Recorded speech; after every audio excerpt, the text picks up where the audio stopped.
Assalamualaikum warahmatullahi wabarakatuh. Pertama-tama perkenalkan, nama saya Fatimah Zahra dari Prodi Pendidikan Ekonomi kelas yang C. Di sini saya akan sedikit menjelaskan tentang materi perpajakan dengan mata kuliah Ekonomi Bisnis dengan dosen pengampu Ibu Irvia Eriza.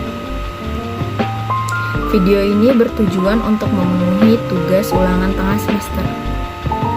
Dampak pajak jika diberlakukan persona sesuai fungsinya dalam perekonomian.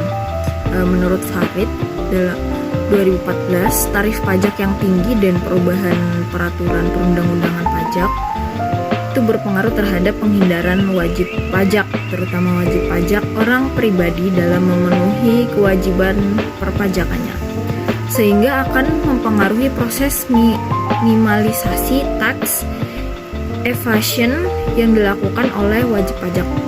Yang kedua, terhadap sumber dan penggunaan pendapatan. Pajak merupakan sumber utama pendapatan negara. Pajak yang dipungut digunakan pemerintah untuk membiayai pengeluaran negara seperti pengeluaran rutin dan pengeluaran pembangunan.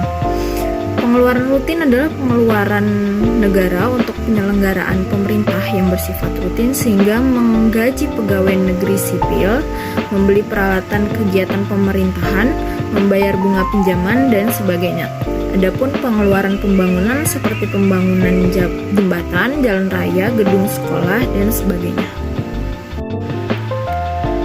Dalam pajak, jika diberlakukan tergantung penentuan tingkat harga. Pajak yang dikenakan atas penjualan suatu barang menyebabkan harga jual barang tersebut naik.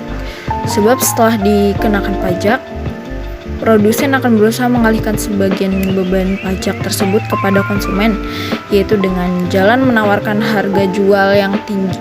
Akibatnya harga keseimbangan yang tercipta di pasar menjadi lebih tinggi daripada harga keseimbangan pajak.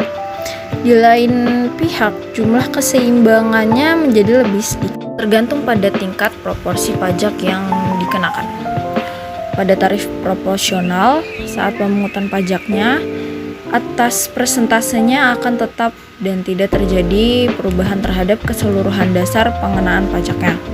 Jika bisa dibilang bahwa sebesar apapun jumlah objek pajak yang dikenakan, dalam pajak penghasilannya, presentasinya pun akan tetap sama.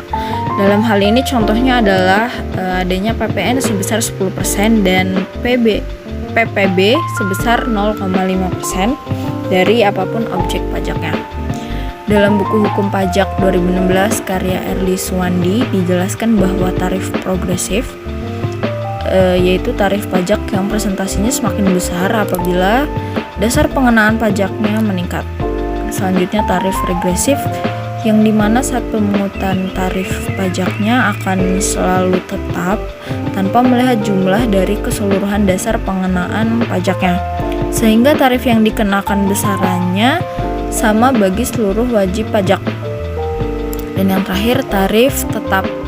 Ini juga bisa diartikan sebagai tarif yang akan selalu sama dan sesuai dengan peraturan yang diberlakukan oleh pemerintahan, seperti contoh biaya materai dengan nilai yang sudah ditentukan oleh pemerintah.